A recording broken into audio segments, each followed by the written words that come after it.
Eu dou para Deus pela sua vida, pela sua casa, pela vida do nosso pastor, Jesus. Também mais irmãos que estão nesta campanha de fé, né? Por esta causa, me proponho a me colocar de joelho, a qual o apóstolo Paulo se refere ali, carta à igreja de Éfeso, e a qual Paulo está se propondo, né, por situações, estar de joelhos. Glória a Deus. Livro do profeta Ageu, capítulo 2, versículo de número 3. Amém. Quem achou? Amém. Quem achou a vida desse vizinho, né? Encontrar em nome de Jesus. Aleluia. Só uma referência, está na Bíblia, tá certo? Não tenha pressa, você vai encontrar esse texto. Velho Testamento, fica ali depois de Sofonias. Aleluia. E antes do livro de Zacarias. Glória a Deus. Aleluia. Deus é fiel. Capítulo 2, versículo de número 3. O texto discorre da seguinte forma: quem há entre vós que, tendo ficado, viu esta casa na sua primeira glória, e como a vedes agora, não é esta como nada aos vossos olhos, como comparada com aquela. Versículo 6. Porque assim diz o Senhor dos Exércitos: ainda uma vez, daqui a pouco, eu farei tremer os céus e a terra, e o mar e a terra seca, e farei tremer todas as nações, e virá o desejado de todas as nações, e encherei esta casa de glória, diz o Senhor dos Exércitos. Minha é a prata, e meu é o ouro, diz o Senhor dos Exércitos. Versículo 9. A glória desta última casa será maior do que a da primeira, diz o Senhor dos Exércitos. E neste lugar darei a paz, diz o Senhor dos Exércitos. Aleluia. Repita após a minha fala de a glória desta última casa será maior do que a da primeira, diz o Senhor dos Exércitos. E neste lugar darei a paz, diz o Senhor dos Exércitos. Glória a Deus. Louva a Deus por estar aqui a segunda vez nesta casa. A primeira vez que eu acho que quem estava pregando era a esposa do pastor. A primeira vez que eu vi aqui a palavra abençoada também, cheia do poder de Deus. Precisamente, nem sempre o poder de Deus é tudo, na verdade, né? Mas aquilo que nós podemos influenciar do que está neste contexto. Ali, depois do acontecimento de Atos Apóstolos, capítulo 2, o texto diz que Pedro e João, ao subir ao templo, encontraram alguém que estava paralítico, e mostrando o poder de Deus para aquele cidadão, eles disseram: não temos prata nem ouro, mas o que nós temos, nós te damos. Em nome de Jesus, levanta e anda. Aleluia! Mas o texto aqui referido em cima do capítulo 2 do livro do profeta Ageu, no capítulo 2, versículo 3, e versículos 5, 6, 7, 8, versículo 9, nos traz uma mensagem claramente falando. No capítulo 2, versículo 3, entendemos que o profeta Ageu está, de certa forma, exortando a igreja, exortando aos moradores daquela localidade acerca de uma casa e acerca de uma glória que eles vivenciaram. Ou seja, para que você também possa entender o contexto da mensagem, vamos voltar um pouco no tempo, talvez voltar no deserto, onde a nação de Israel estava em missão ali, passando anos e anos, mas dentro desse contexto, a história vai dizer que não faltou a provisão de Deus para a nação de Israel, ou seja, não faltava o alimento, não faltava o vestido, não faltava o calçado, porque Deus era o provedor daquela nação. Nação essa que por outra hora estava sob o comando de Moisés e direção de Deus naquilo que tinha que fazer dentro do deserto, mas Dentro do deserto, Deus se manifestava de várias maneiras àquela nação. Primeira maneira, Deus se manifestava através da nuvem, ou seja, no calor de meio-dia o Senhor transportava uma nuvem para que a nação não pudesse morrer com o calor do deserto. Mas o Senhor também se manifestava durante a noite, quando chegava a quase 0 graus de frio naquela localidade. O Senhor se apresentava através de uma coluna de fogo, representando que Ele estava também presente naquela situação. Ou seja, Deus estava perante o calor, mas estava perante o frio com a nação de Israel. Outra maneira em que Deus se apresentava à nação era dizendo que era o provedor da nação, ou seja, quando eles achavam que faltava alimento, Deus providenciava maná do céu. Quando a nação achava que faltava água para beber, Deus providenciava da maneira mais improvável que nós podemos acreditar no século 21. Imagine Deus conversar com você hoje e dizer assim: vai àquela rocha, àquela pedra e conversa com ela que a pedra vai dar água. Se isso fosse nos dias atuais, no mínimo teríamos meia geração de crentes incrédulos dizendo que nós ficamos malucos, que não temos mais juízo sério. Ou seja, se Deus pedir algo sobrenatural no século 21, toda nação que hoje diz acreditar em Deus, ou maioria da nação, vai desacreditar no que Deus pode fazer na sua vida. Mas o Senhor Jesus deixou declaradamente dizendo: se você crê em mim, farás as obras que eu faço, e as farás maiores do que eu. Ou seja, o que o Senhor quer fazer no século 21 é levantar alguém que tenha coragem, autoridade e também ousadia de pregar um evangelho puro e verdadeiro, ou seja, um evangelho que liberta, um evangelho que transforma, um evangelho que capacita, um evangelho que ensina, um evangelho que educa e leva para o céu. Aleluia! Esse mesmo Deus se apresenta lá no deserto, dizendo: eu estou com toda a nação de Israel. E mesmo Deus sendo tão provedor, mesmo Deus sendo tão eficiente, a nação encontrava suas maneiras de murmurar contra o que Deus fazia. Mas, mesmo assim, Deus jamais o abandonará. Aleluia! Vendo essa necessidade, o texto diz que Moisés vai subir, pastor, o monte vai orar. 40 dias o Senhor vai ter um particular com Moisés. São 40 dias de oração e ensinamento a Moisés.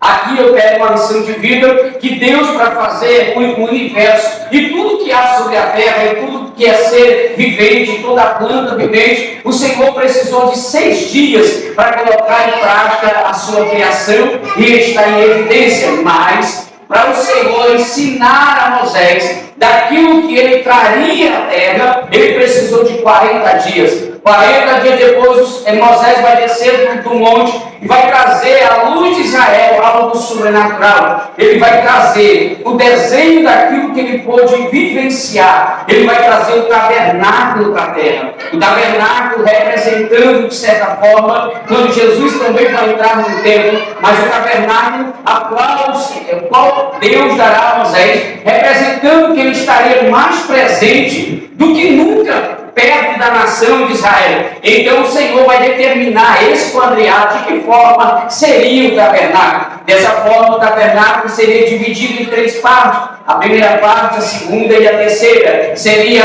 o lugar santo, o lugar santo e o lugar santo dos santos. Ou seja, o mesmo Cristo faz referência a esse tabernáculo a si mesmo quando ele diz: eu sou o caminho, eu sou o árvore, eu sou a verdade e eu sou a vida. Eu sou o lugar santo dos santos. E quando para a terra, a de fato evidenciar, Moisés vai fazer no deserto algo que fosse para a nação adorar de fato. Mas entendemos aqui que nem todos os moradores do deserto tinham a liberdade de poder entrar no lugar no arco. Nem todos tinham a liberdade de poder entrar no lugar santo. E nem todos tinham a liberdade de poder entrar no lugar santo dos santos. Ou seja, eram separados as pessoas que teriam que entrar. No pátio não entrariam os aleijados, não entrariam pessoas que estavam contaminados pela nação, assim dizendo, e não os lugar-santo de maneira nenhuma também, porque entrava o sumo sacerdote ali, e alguns sacerdotes, mas no lugar-santo só entrava o sumo sacerdote, que entrava com expiação, que entrava para que apresentasse a Deus o pecado da humanidade, e assim o pecado da humanidade fosse perdoado de uma forma contextual falando. Então, aos que entendemos, uma vez por ano, o sumo sacerdote da igreja tinha esse privilégio de entrar dentro daquele lugar. Porém, o sumo sacerdote tinha que entrar ali sem mancha nenhuma dentro daquele lugar. Ou seja, tinha que entrar ali 100% santo na presença de Deus. Ou seja, o que nós aprendemos aqui é o que mesmo a Bíblia nos ensina: sede santos, porque eu sou santo. Ou seja, para você se apresentar aqui a Deus aqui nessa noite, deveria e deverá acontecer um grau de santidade durante a semana, um grau de espiritualidade diante de Deus, entre jejum, oração, joelho no chão, leitura bíblica. Não é de toda forma que nos apresentamos a Deus, não é de qualquer maneira que cultuamos a Deus. Você pode adorar a Deus do jeito que você bem entender, mas se você quer adorar a Deus de fato, como Ele é, agora como a Bíblia nos ensina que devemos adorar a Ele, apresentar Ele com cântico, apresentar Ele com louvor, apresentar Ele com salmos, apresentar Ele com nossa vida, como oferta viva ao Senhor. Aleluia! Glória a Deus! Glória a Deus! Vivemos em um século que é muito bom de adorar a Deus. Um século que as pessoas acham que deve adorar a Deus de toda forma, mas não falando de doutrina de homens de maneira nenhuma, mas de Bíblia, falando sim. Adore a Ele da melhor forma possível, como oferta agradável a Ele. O texto diz que esse tabernáculo aqui, igreja, ele era móvel. Quando eles pensavam de sair de um lugar, eles desmontavam o tabernáculo, iam para uma outra direção, qual Deus os direcionava. Chegando na outra direção, eles montavam o tabernáculo de novo, e a nuvem da glória de Deus pairava sobre o lugar santo dos santos ali, apresentando que Deus estava com a nação. Mas o tempo foi passando e o texto vai dizendo que a nação de Israel vai se aperfeiçoando. E com o tempo passou, vai nascendo no coração de Davi, o texto diz, o desejo de fazer para Deus algo que tivesse o endereço certo. Algum canto que a nação soubesse de fato onde ia adorar a Deus de verdade. Mas este jovem pregador, levita, por nome de Davi, que outra hora é capaz de nos emocionar com o nosso coração, é Davi quem vai compor alguns belos salmos da Bíblia Sagrada, aquele que talvez nós gostamos de recitar ou de pregar quando nós queremos ministrar acerca de salmo. Nós procuramos o Salmo 23, onde Davi diz: o Senhor é o meu pastor, e de nada eu sinto falta. Ainda que eu andasse pelo vale da sombra da morte, não temeria mal algum, porque tu estás comigo. É o mesmo Davi que vai dizer: aquele que habita no esconderijo do Altíssimo, a sombra do Onipotente descansará. É o mesmo Davi que está fugindo de Saul, e é o mesmo que vai cantar e dizer: assim como a coça anseia por águas, a minha alma vai ansiar por ti, Senhor. É o mesmo Davi que outra hora é aquele jovem menino que vai vencer o urso, vai vencer o leão. É o mesmo Davi que vai vencer um gigante na sua trajetória. É o mesmo Davi que por outras e outras obras teve o privilégio de atrair a presença de Deus. Aleluia! Mas é o mesmo Davi que vai andar por caminhos que não deveria andar, vai olhar o que não deveria olhar, vai desejar o que não deveria desejar na sua vida. E aqui é um ensinamento para a nossa geração. O nosso adversário não deixa nenhum de nós livre de maneira nenhuma.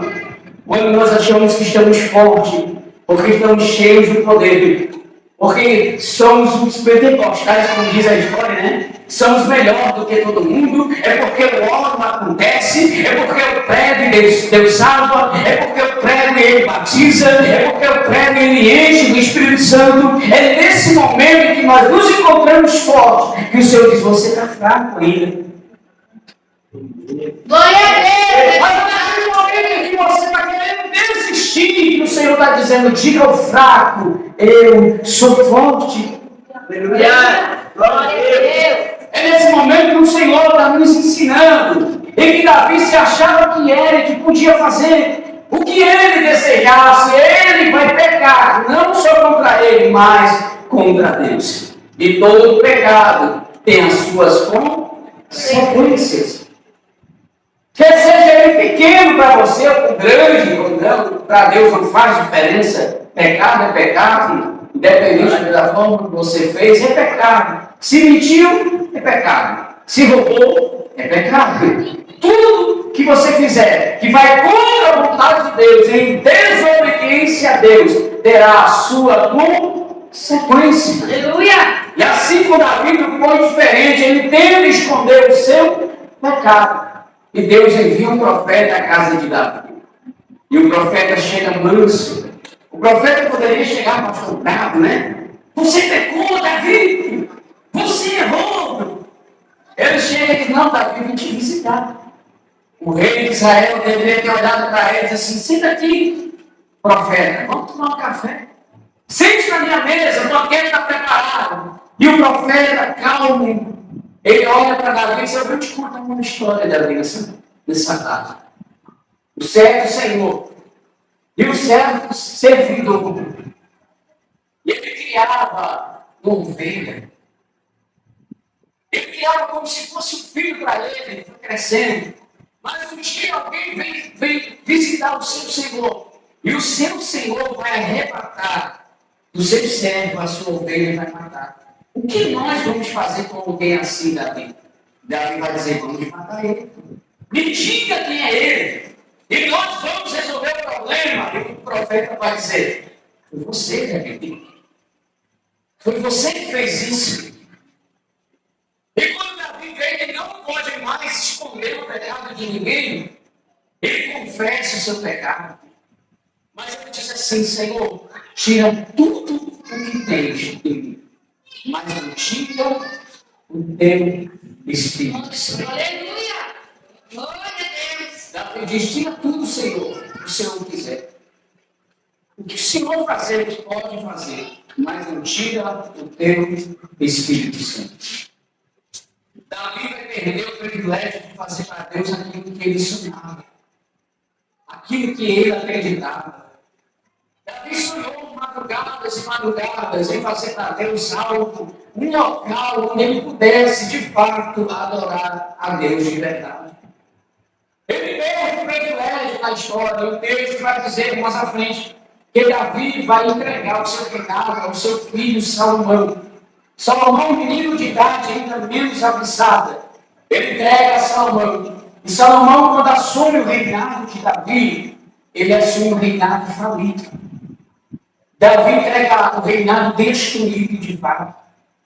Não era de direito a Salomão, mas Salomão recebe a graça de Deus na sua vida. Ele recebe de Deus ali. E o Senhor vai dizer no texto sagrado que Salomão vai ofertar a Deus naquela noite mais de 1000 juntas de boi no altar. Outra coisa que nós aprendemos aqui é que você nunca vai perder. Você nunca vai ficar sem nada quando você coloca tudo no altar de Deus. Aleluia. Você dá o seu melhor para Deus. Eu não sei se aqui é a casa do pastor se falando, mas se ele ceder o espaço para a obra de Deus se falando, pode ter certeza, Deus vai recompensar 100 vezes mais. Glória a Deus. O que Salomão estava ensinando aos seus conservos ali, dizendo, Deus vai realizar um milagre na minha vida. Aleluia. Alguém deve ter questionado, Salomão vai jogar tudo no altar? Vou, porque eu sei que Deus vai parar sobre a minha vida. Quando você entender que aquilo que você oferta aqui nessa noite, a sua oferta, a sua melhor moeda, 10 centavos que você tinha, R$1 para comprar 2 pães amanhã, Deus te dará muito mais a você amanhã do que isso. Glória a Deus. Deus fará o impossível na sua vida. Eu sou exemplo disso, mano. Eu tinha uma igreja aqui perto, eu dirigia, hoje eu fui na Assembleia de Deus, mas eu dirigia aqui, eu vendi 3 carros e investi na obra. O primeiro carro que eu estava com ele, eu disse, vende o carro e invista na obra. E eu disse para o diácono que estava do meu lado, assim, Deus mandou vender o carro. Esse Deus mandou me vender o carro, eu disse, mandou. E eu vendi o carro, fiquei 15 dias a pé, investi tudo na igreja. 15 dias depois, Deus me deu um outro carro. Um mês depois, Deus mandou vender o carro de novo, eu vendi, investi todo na obra de novo.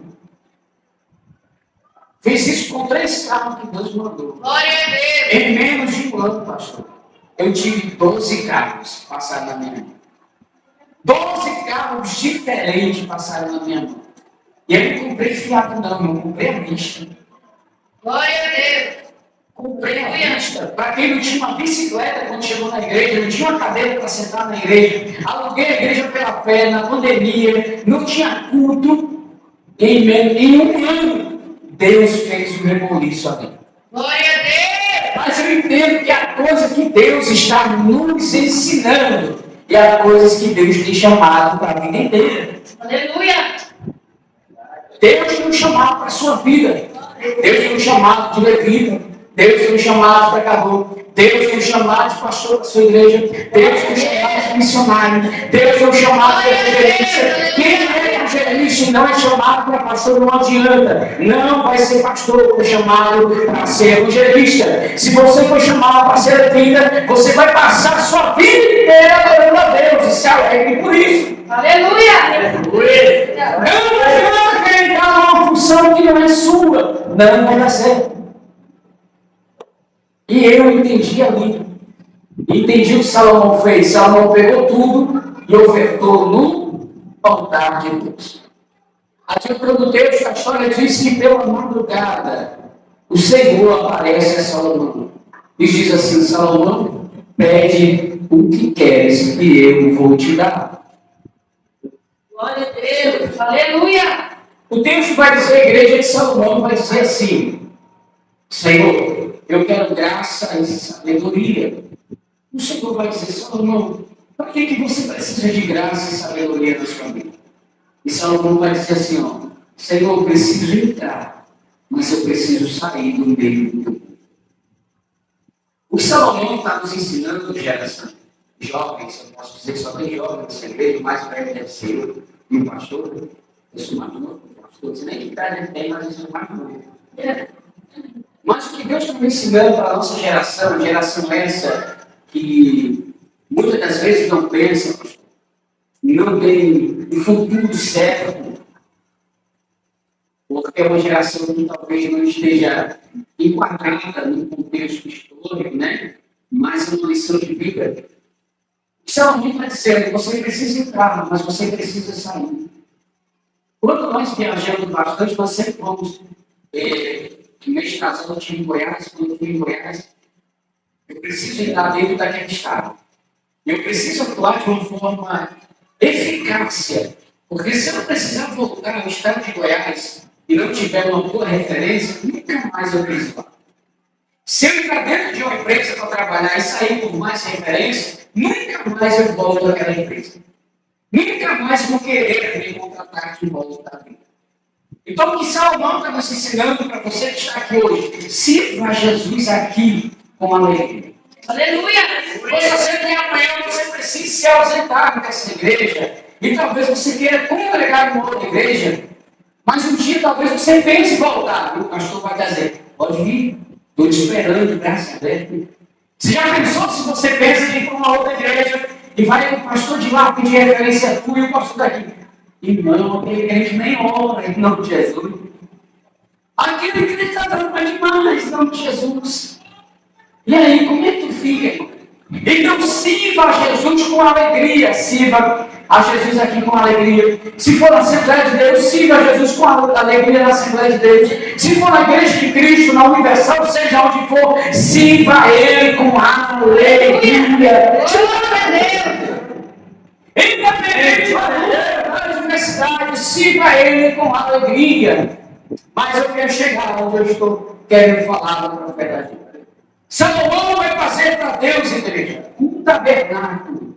E o nome daquele tabernáculo, daquela casa, chama-se o Templo de Salomão. Salomão vai fazer um templo descrito, de certa forma, igual ao que Davi vai extrair lá de Moisés. O que Davi sonha, Salomão vai colocar em prática ali. E o texto vai dizer: e a glória desta última casa será maior do que a da... Aleluia! Glória a Deus! Do que a da... Primeira! Aleluia. Preste atenção comigo para me pregar. Eu quero pregar sobre o Deus de 3 casas e 3 glórias. A primeira casa é o templo de Salomão, vivendo a sua primeira glória. Quando Salomão faz este templo, faz esta casa, Salomão ele vai convidar alguém especial para louvar naquele dia, o levita Asaf, de uma certa idade avançada, e de um homem que tinha fé, e de um homem que questionava até o próprio Deus, assim falando. É Asaf quem vai olhar, ele vai cantar um salmo e vai dizer, de certa forma: como pode, Senhor, o ímpio ter e eu estar aqui dessa forma? Mas é o próprio Asaf que o Senhor vai conversar com ele e vai dizer: não tenha invejas do ímpio. Eles terão aquilo que merece. E você terá, de certa forma. Ou seja, jamais ter inveja do que Deus vai lhe prometer ou que Deus esteja fazendo na vida de alguém. Talvez hoje alguém olhe e queira ser esses blogueiros que tem por aí, que estão lá na mídia, é famoso, carro, casa, mas o que Deus tem para você é muito mais do que você vê hoje aqui em terra. O que Deus tem para você é muito mais valioso do que um carro voando. O que Deus tem para você é muito mais valioso do que uma conta bancária cheia de dinheiro. Deus tem para você a vida eterna e não tem preço que possa pagar isso na sua vida. Essa vida eterna é conquistada aqui hoje, glorificando, exaltando e servindo a Ele com alegria.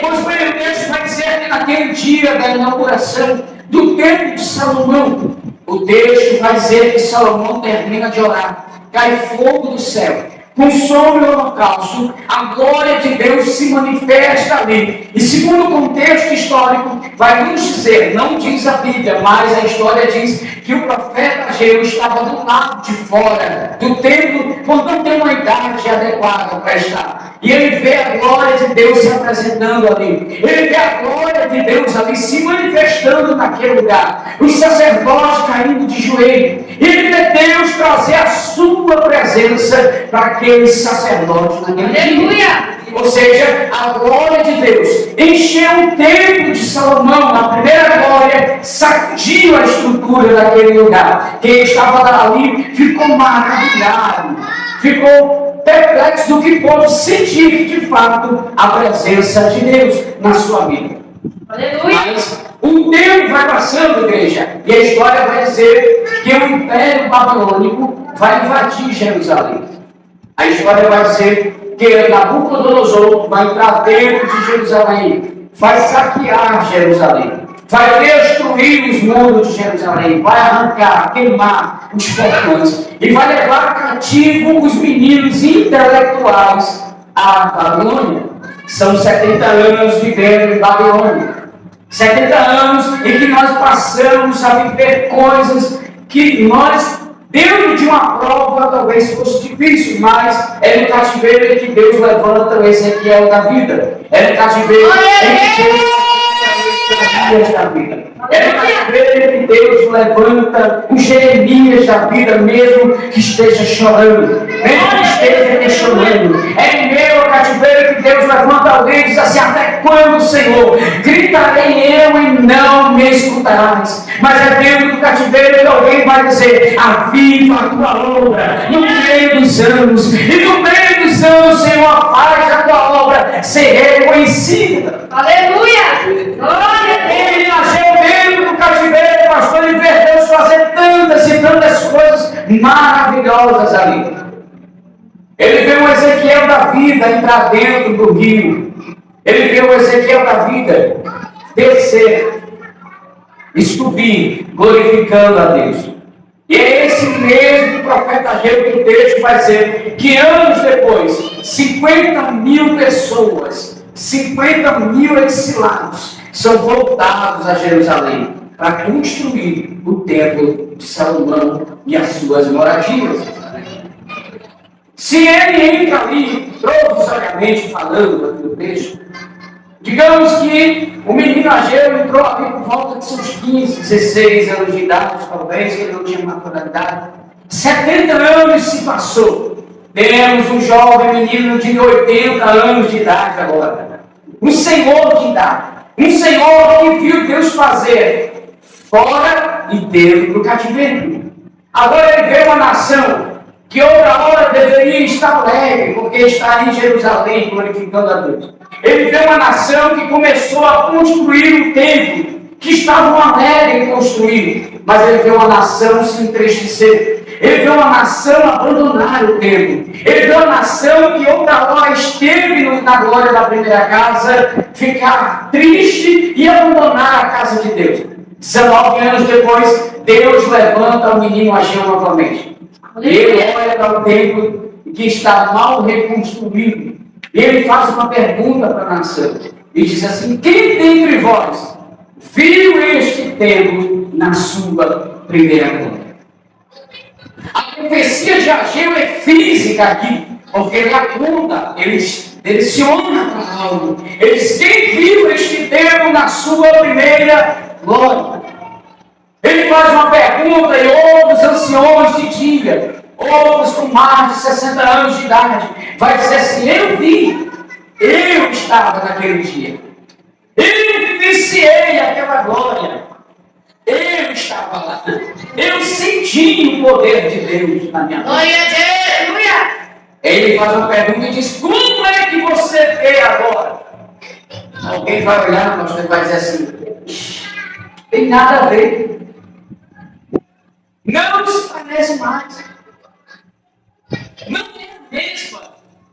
Sabe o que Deus está te ensinando aqui? É quando você aceitou Jesus também.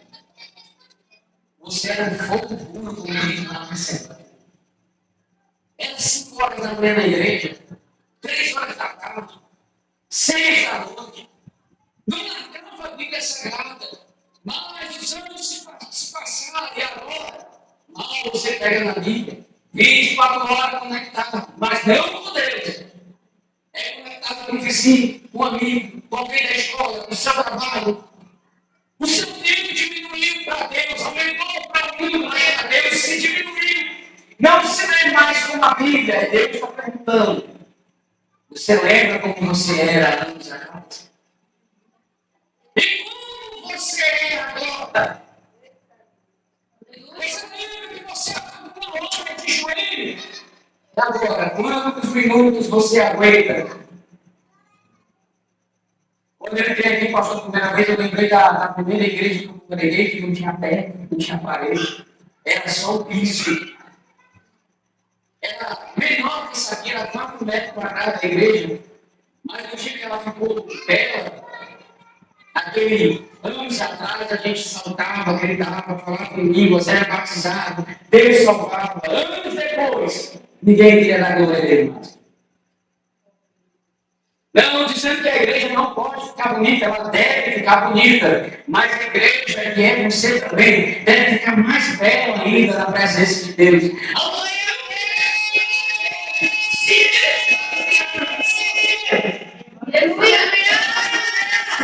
O apóstolo João vai dizer: a unção que você recebeu permanece em você, não saiu de você. Ou seja, já entre por essas portas dando glória a Deus. Já saia de casa dando glória a Deus. Já determine na sua vida que Deus irá fazer. Aleluia! Essa é a pergunta de Ageu.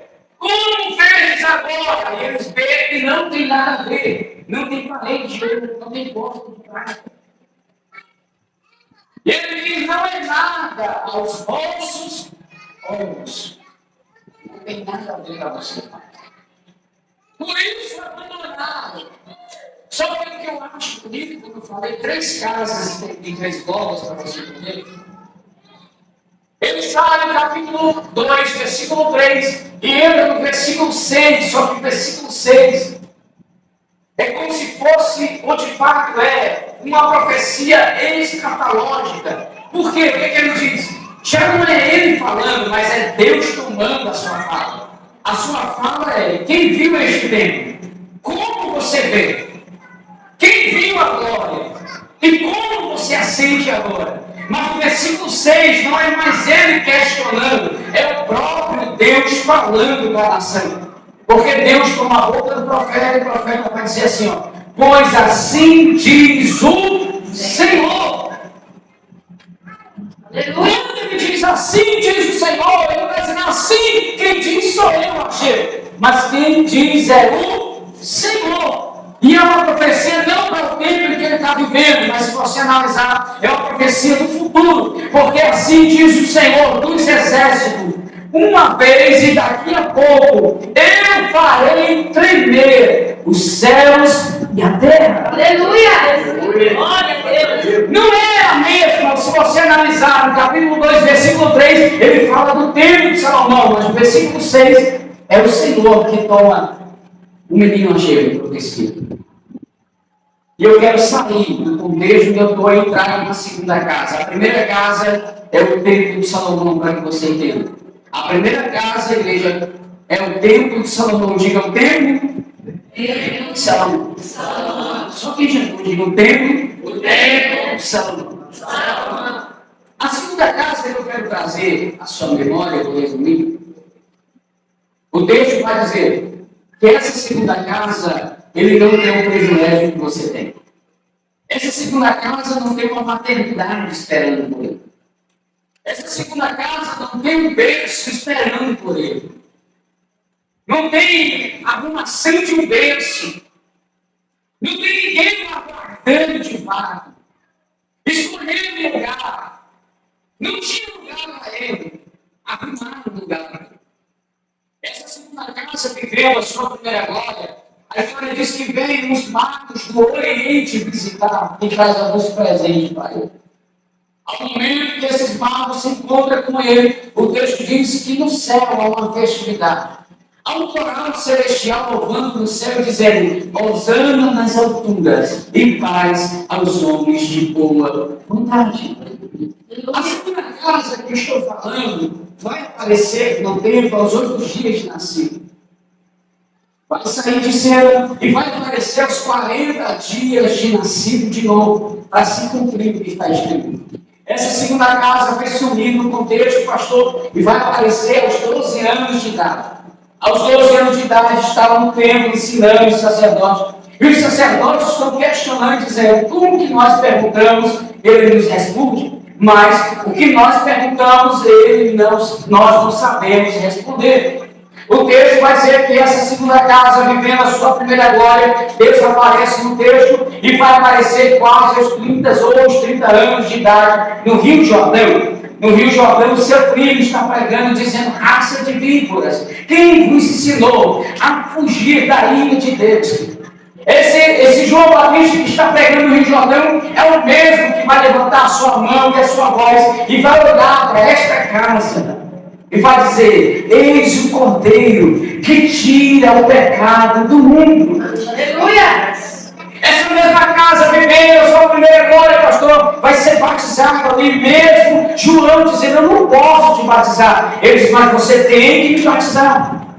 Essa casa, vivendo a sua glória, o céu vai se abrir. E o texto vai dizer que uma voz vai bradar e vai dizer: este é meu filho amado, por quem eu tenho prazer. Essa mesma casa, vivendo a sua primeira glória, o texto vai dizer que é levada pelo Espírito ao deserto. E levada ao deserto são 40 dias e 40 noites em jejum. Depois disso, o adversário vai aparecer para esta casa e vai dizer: se tu és o Filho de Deus, transformas estas pedras em pães. Esta casa vai olhar e vai dizer: nem só de pão viverá o homem, mas de toda a palavra que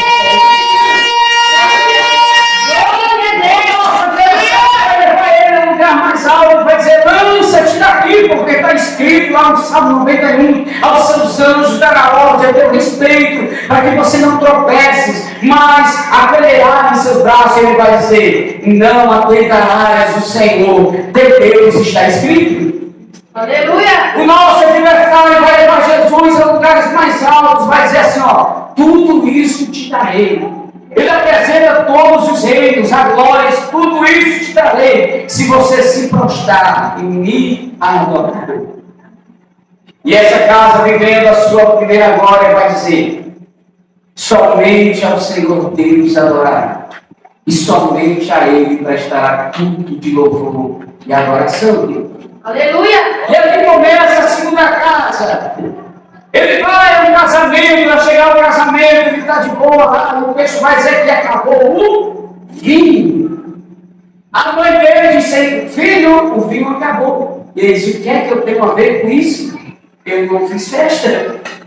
Tenho nada a ver com isso, com falta de vinho, mas mesmo assim o Senhor diz: preparem os vasos, peguem as talhas, coloquem água. E um grande milagre vai acontecer. Aleluia. O milagre da transformação da água em vinho é tão interessante porque o Senhor não pega a uva. E o vinho é feito com uva, né? Mas ele faz um milagre só com água, para dizer que ele tem todo o poder. Aleluia. Todo o controle. Ou seja, Deus está te ensinando, dizendo que você precisa de muita coisa para eu fazer, mas eu não preciso de nada para fazer na tua vida. Aleluia. Essa segunda casa, vivendo a sua primeira glória, vai curar um paralítico. Essa segunda casa, vivendo a sua primeira glória, vai se encontrar com alguém que há 38 anos está padecendo e diz assim: quer ser curado? Pega o teu leito, levanta e anda. Essa segunda casa, vivendo a sua primeira glória, vai se encontrar com a mulher com fluxo de sangue. Ela vai tocar as suas vestes e vai ser curada.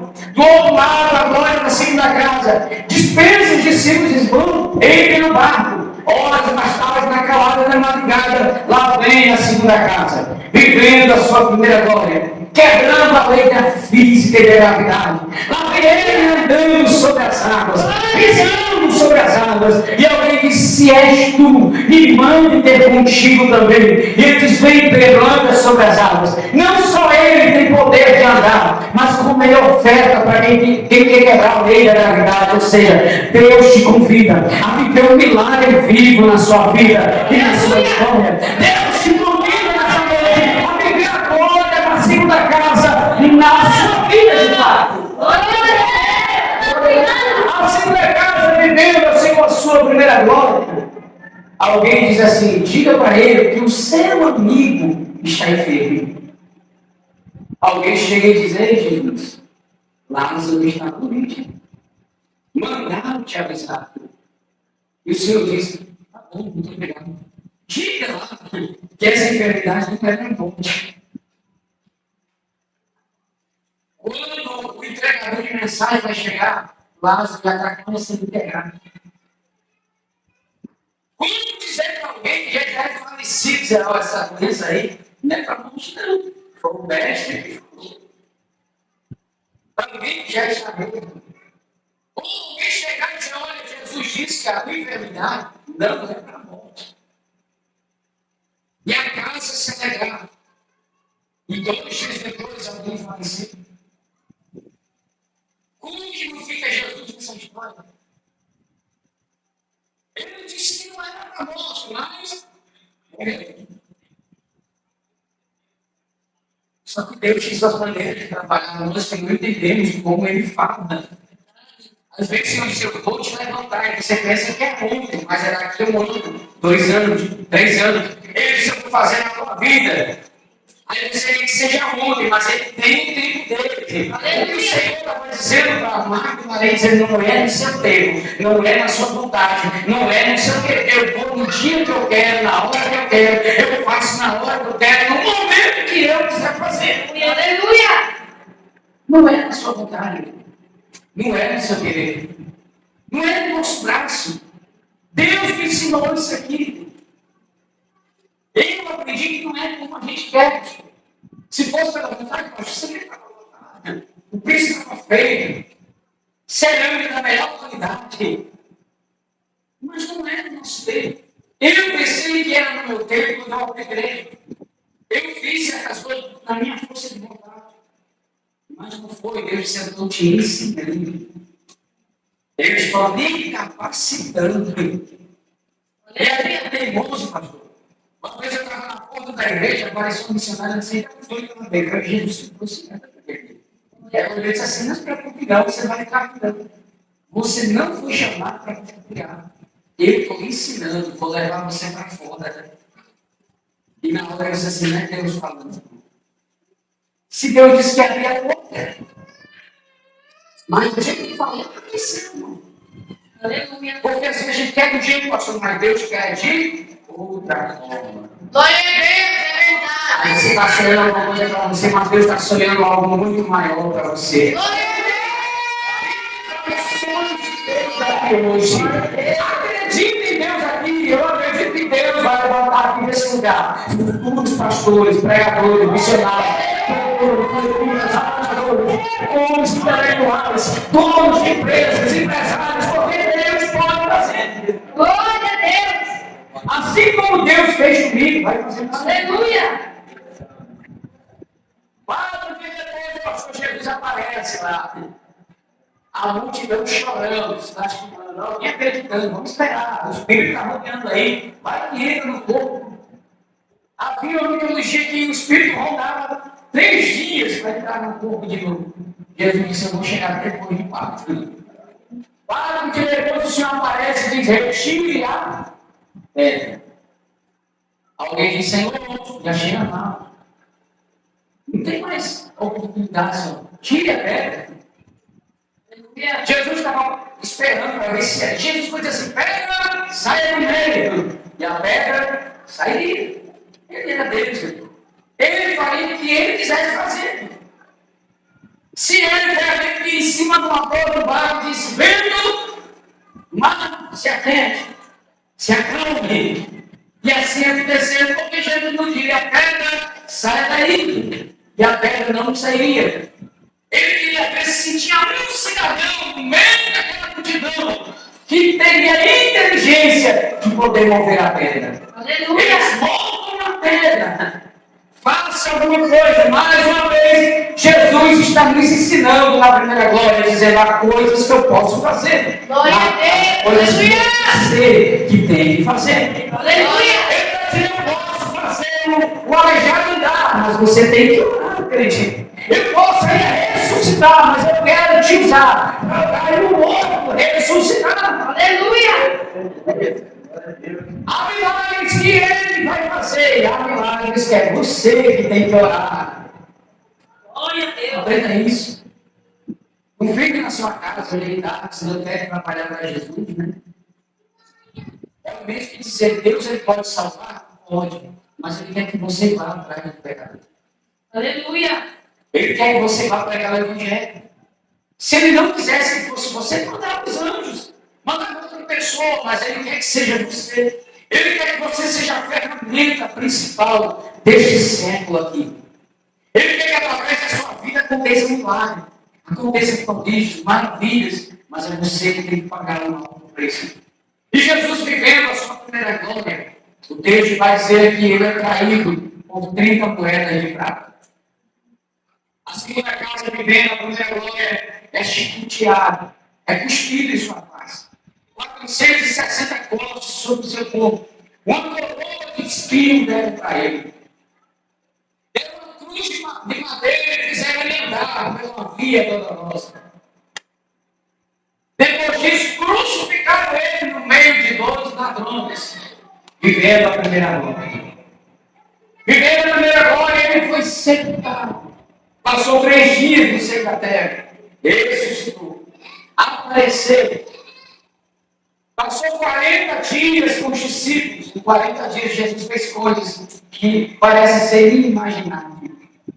Ele come peixe, ele conversa, toca nas suas feridas, ele atravessa a porta, aparece no meio do povo sem pedir licença. Ele faz o que ele quer, porque ele é Deus. Ele salvará aquilo que ele prometeu, ele não vai descumprir, porque o que ele prometeu vai acontecer. Aleluia! Glória a Deus! Resumindo, Jesus vivendo a primeira glória, a segunda casa, vivendo a primeira glória, o texto vai dizer que ele está no monte ensinando os discípulos. E ensinando os discípulos, pastor, naquele dia ele começa a fazer algo que ele jamais teria feito em 3 anos e meio de ministério. Em 3 anos e meio, como eu falei, os discípulos viram Jesus curar cego, curar aleijado, viram Jesus curar enfermidades incuradas, viram Jesus calar o vento, acalmar a tempestade. Em 3 anos e meio, viram Jesus multiplicar pães e peixes, ou vice-versa. Em 3 anos e meio, viram Jesus andar sobre as águas, viram Jesus levantar mortos do túmulo, viram Jesus curar, viram Jesus fazer coisas grandiosas, viram Jesus salvar, viram Jesus dar uma oportunidade, entre outras coisas incalculáveis que Jesus fez. Mas naquele dia, eles estão vendo Jesus fazer algo mais imprescindível ainda. Eles estão olhando Jesus ensinando as coisas do céu. E no momento inesperado, o texto diz que Jesus começa a flutuar na terra. Jesus começa a flutuar, os discípulos começam a olhar para ele, ao ponto de Jesus se ocultar nas nuvens do céu. Quando Jesus desaparece, o texto diz que os discípulos estão olhando para cima e 2 varões de branco aparecem aos discípulos e dizem assim: varões galileus, por que vocês estão olhando para cima? Este mesmo Jesus que viste subir, da mesma forma verás descer novamente. Aleluia! Mas o que eu acho interessante aqui é que há um capítulo, há um versículo que Jesus se apresenta aos discípulos, e em particularidade a 3 discípulos, a Pedro, João e Tiago, lá no Monte das Oliveiras, na Transfiguração. Quem leu esse capítulo vai entender. Jesus demonstra de que forma de fato ele é. Ele vai se transfigurar para os discípulos. E o que eu acho interessante é que naquele dia o texto vai dizer que aparece Elias e Moisés naquele dia. E naquele dia aparece Elias representando os profetas e aparece Moisés representando a lei. E Jesus demonstra como de fato ele é para os discípulos. E ao descer do monte, Jesus em particular conversa com Pedro, conversa com João e com Tiago e diz assim: olhe, não contem para ninguém a revelação que vocês tiveram aqui.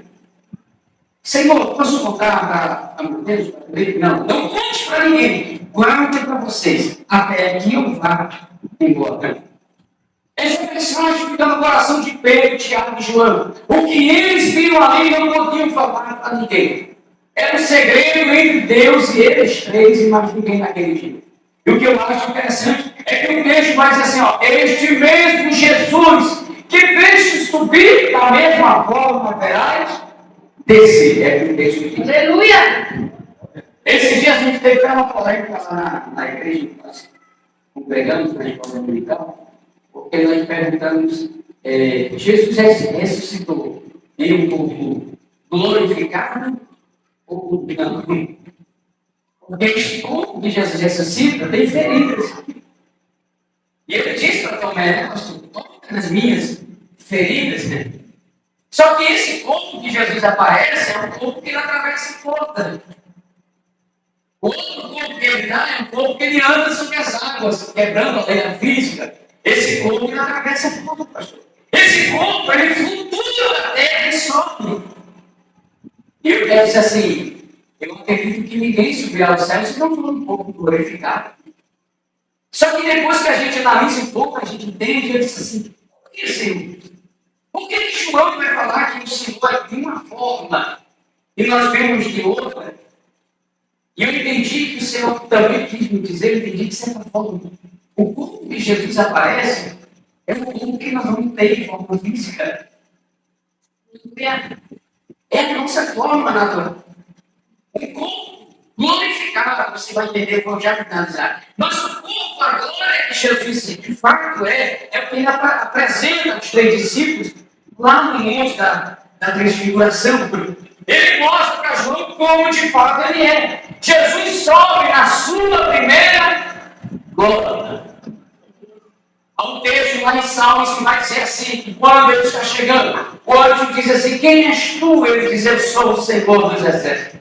Então o anjo vai dizer assim: levantai, ó portas eternas, levantai-vos, para que entre o Rei da Glória. Aleluia.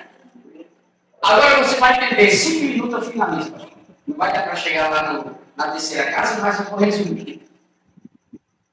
Resumindo, a primeira casa, o templo de Salomão. A segunda casa, Jesus de Nazaré. Eu disse 3 casas e 3 glórias. A primeira casa viveu a primeira glória lá no Antigo Testamento. A segunda casa viveu a sua primeira glória no Novo Testamento, fazendo coisas incalculáveis. Mas, para que esta casa entenda, porque no versículo 6 e 7, o texto vai dizer: e a glória desta última casa será maior do que a da igreja. O que eu acho interessante é que ele não diz a glória, igual nós certamente mencionamos, a glória da segunda casa, não é assim? Mas ele diz a glória desta última casa será maior do que a da primeira. Então, você tem que ele está dizendo: esta casa não vai mudar de lugar, mas vai ser aqui que vai acontecer. Então a glória desta última casa será maior do que a da primeira. Quando ele fala isso aqui, ele se refere tanto à glória da casa física quanto à glória da casa de Jesus.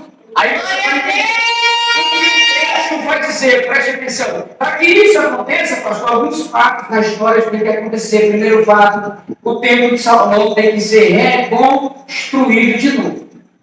Outro fato que tem que acontecer é que a novilha vermelha tem que nascer. Isso já aconteceu. Então já foi preparada para fazer o holocausto novamente em Israel, para o sacrifício do cordeiro e tudo mais. O segundo fato que tem que acontecer é que o anticristo, ele vai se revelar com uma falsa paz. Aí vamos lá. Para você entender isso aqui, o templo de Salomão vai ser reconstruído. Quando ele for reconstruído e o anticristo começar a colocar uma falsa paz, a igreja será levada. É o que nós acreditamos e pregamos sobre a igreja será levada antes da grande tribulação. Então, quando a igreja é levada, a Bíblia diz que o nosso Jesus aparece nas nuvens. Aí aqui um pouco escatológico, tem que entender: se ele aparece nas nuvens, ele está acima da nuvem, não abaixo das nuvens. Ele está acima das nuvens, é por isso que nem todo olho verá nesse dia. Mas ele vem para aqueles que morreram em Cristo primeiro. Ele vem para aqueles que morreram no Velho Testamento. Ele vem para aquele que está vivo naquele dia. Ou seja, a primeira fase da sua segunda vinda, ele vem, mas ninguém vê de fato. A Bíblia diz que ele vem com som de alarido, com voz de arcanjo e como trombeta de Deus na história. Então nós que estamos vivos, o texto diz que seremos transformados e arrebatados aos céus para se encontrar com ele. Isso é lógico. Se Jesus aparece abaixo das nuvens, muitos verão. Mas se ele aparece acima das nuvens, poucos verão. Quem avião sabe, a gente quando tem bola, que atravessa as nuvens, ninguém vê mais nada, só nuvem lá embaixo. Quando a gente baixa das nuvens, a gente começa a ver todas as casas, mais vê. Então, essa primeira fase da segunda vida, ninguém vai ver. Ele vem até as nuvens, arremata a sua igreja e leva para se encontrar com ele. Nessa ida da igreja, pelo tribunal de Cristo e outras coisas que nós vamos pular aqui hoje. Mas o texto vai dizer que depois desse período, o anticristo vai se revelar e vem a grande tribulação da igreja. Os que estão dentro de Cristo estão nas bodas do Cordeiro, deliciando, Jesus servindo, outros recebendo o seu galardão na glória do tribunal. E os que ficaram aqui, que não aceitaram o Evangelho, não viveram uma vida retamente com Deus, terão o privilégio de ter a segunda morte ali, servindo a Ele. Mas eu aprendo aqui, se hoje nós temos o Espírito de Deus e não damos valor, imagine sem Ele aqui.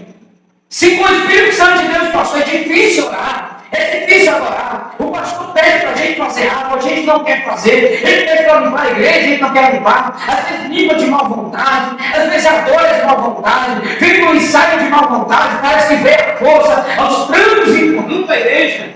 E não é assim que Jesus quer fazer. Não é assim que Ele quer fazer, Ele quer que você faça. Aleluia! Ele quer que você adore a Ele com alegria. Glória a Deus! Glória a Deus!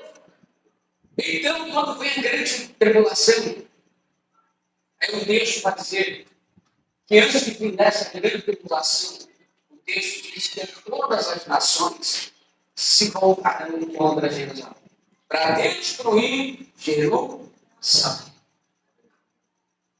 É aí que vai se cumprir o que Isaías profetizou. Isaías diz assim, ó, ele vem saltando pelos montes. E João vai declarar quem é este Jesus. Presta atenção. O Jesus que os discípulos viram subir em carne e osso. O Jesus que eles viram andando sobre as águas. O Jesus que eles viram curando o paralítico. O Jesus que eles viram curando aquele para 38 anos no mesmo lugar.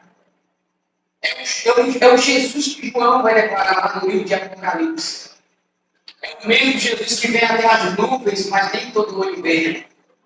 Mas na sua segunda fase, na sua segunda vinda, quando ele vem, vai entrar dentro do templo de Salomão, que foi reconstruído. Aí o texto diz assim, ó, e todo olho verá. E todo joelho se dobrará. E toda língua confessará que Ele é o Senhor dos. É o que a gente está dizendo aqui no capítulo 7, capítulo 2, versículo 7. Ó. E farei tremer todas as nações, e virá o desejado de todas as nações. Está claro que ele está falando de Jesus, dizendo, quem é esse desejado? Em que a igreja adora Ele, em que a igreja glorifica Ele, dizendo, Maranata, Maranata, ora vem, Senhor Jesus. Aleluia! Então Jesus vem sobre as nuvens, e o segredo guardado por Pedro, João, Tiago. E a história vai dizer que João é o último dos apóstolos, em vida natural, a morrer, sem ser tirado da sua vida, até tentar matar João. Jogaram ele dentro de um tanque de azeite fervendo, mas não conseguiram. Vendo que não tinha como matar João de maneira nenhuma, disseram, vamos prender ele na ilha de Patmos. E lá João, no capítulo 1, João vai escrever como é Jesus na primeira glória. Jesus na segunda glória. Jesus na primeira glória, ele tem cabelos grandes pela cultura. É meio queimado, o sol que andava caminhos e caminhos, 50 quilômetros andando a pé. Não Jesus tão espetacular como nós vimos aí alguns retratos que a Igreja Católica descreve, Jesus de cabelos castanhos claros, olhos verdes ou azulados, um Jesus branco, nariz perfeito, a estatura perfeita. Ninguém tem de fato como ele é, mas eu acredito que o meu Jesus, o seu Jesus, é mais lindo do que nós imaginamos. João descreve este Jesus de uma forma espetacular, de uma forma,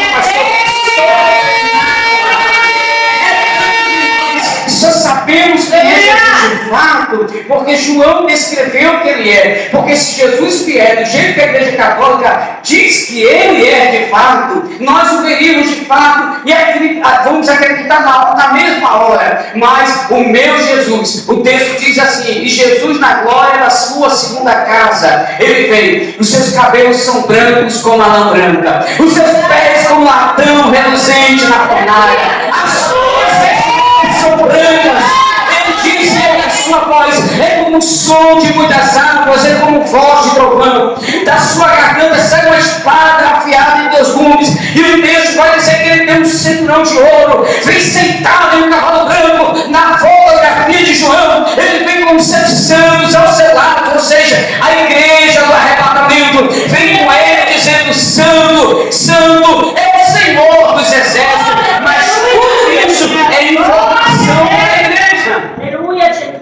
Glória a Deus. Apesar de meu Jesus ser onisciente, onipresente, onipotente, e a tecnologia faz isso, naquele dia a história diz que todo joelho se dobrará, todo olho verá, e toda língua confessará que Ele é Senhor.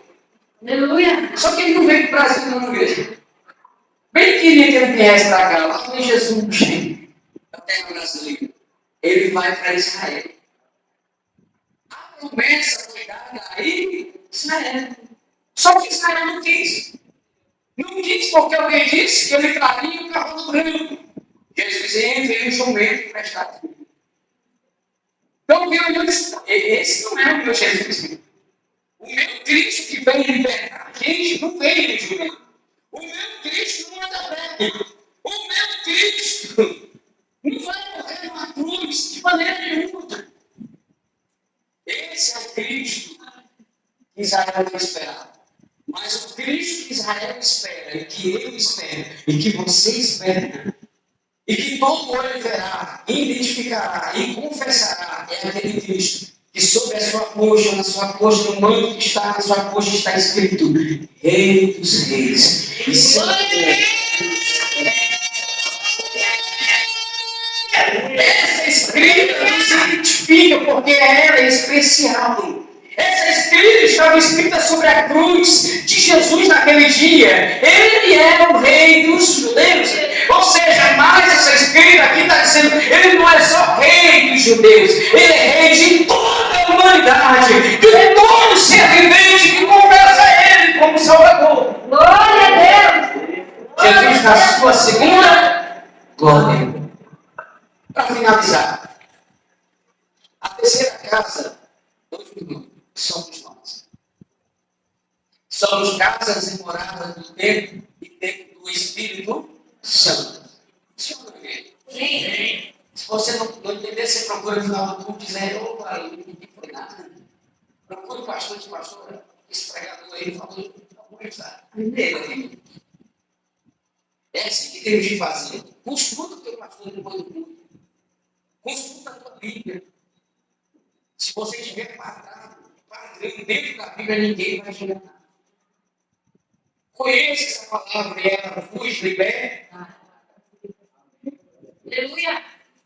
Não é o cantor que vai te libertar, não é o pregador que vai te libertar, não é o pastor que vai te libertar, não é o pastor que vai te fazer mudar de vida, não é o cantor que vai te fazer mudar de vida. O pastor vai te ensinar, através da luz da palavra, o caminho que você tem que seguir, a palavra que você tem que obedecer, a palavra que você tem que viver, mas é você quem decide de que forma quer viver.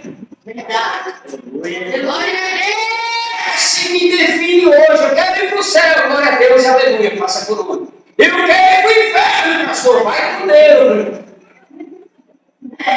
É você que escolhe. Assim como Deus é fiel para te colocar lá, Ele é fiel para te mandar para outro canto, como diz a Bíblia. Aí nós ficamos hipócritas dizendo assim, Deus é fiel, ainda que eu seja infiel, Deus é fiel. Aleluia. Eu nunca vi, pastor, Deus ouve oração de João Santana de manhã. Você já imaginou que o cara vai roubar o banco e Senhor me ajuda a roubar o banco do Brasil? Deus vai ouvir oração dessa, igreja? Vai? Não. Ele ouve o pecador, quando o pecador quer se arrepender. Senhor, perdoa os meus pecados, as minhas falhas, me leva na tua presença. Ele vai ouvir. Mas a oração de pecador que quer fazer o mal, Deus não vai ouvir de maneira nenhuma. Há muitas outras orações que é baseadas em Efésios, que Paulo está de olho, que Deus não vai ouvir. A oração do crente integrado, a oração do crente que não é fiel a Deus, a oração do crente que maltrata a namorada, a oração do crente que maltrata a esposa. Deus não escuta a sua oração. Não escuta. É Bíblia que está dizendo. Se você não honra a tua esposa, a tua namorada, é fiel a ela, Deus não escuta a tua oração. Se você estiver achando, vai brigar com Jesus de Nazaré. Se é para ser, seja fiel a Deus. A terceira casa somos nós, vivendo a primeira glória. Mas essa casa, finalizando, ela sente dor, sente enfermidade, ela chora, ela se perneia, ela grita, ela acredita, ela desacredita, ela abençoa, ela amaldiçoa. Essa casa aqui é só Jesus na terra. Não há ninguém perfeito aqui no meio da igreja. Nós estamos buscando a perfeição para chegar lá. E essa casa aqui, ela é mortal. Mas o texto diz que em breve esta casa, que é corruptível, Em breve ela será incorruptível. Essa casa que hoje chora, naquele dia não terá mais choro. Essa casa que falece, vai para a sepultura, naquele dia lá não terá mais o cemitério. Essa casa que precisa do sol que brilha todas as manhãs, naquele dia não precisará mais do sol, porque Ele é o sol da justiça. Ele é justo, Ele é verdadeiro, Ele é fiel, Ele é santo, Ele é grandioso, Ele é o que há e o que há de vir para mudar a sua igreja. A igreja diz: Amém. Glória a Deus. Aleluia. Aleluia. Pode proteger o teu nome.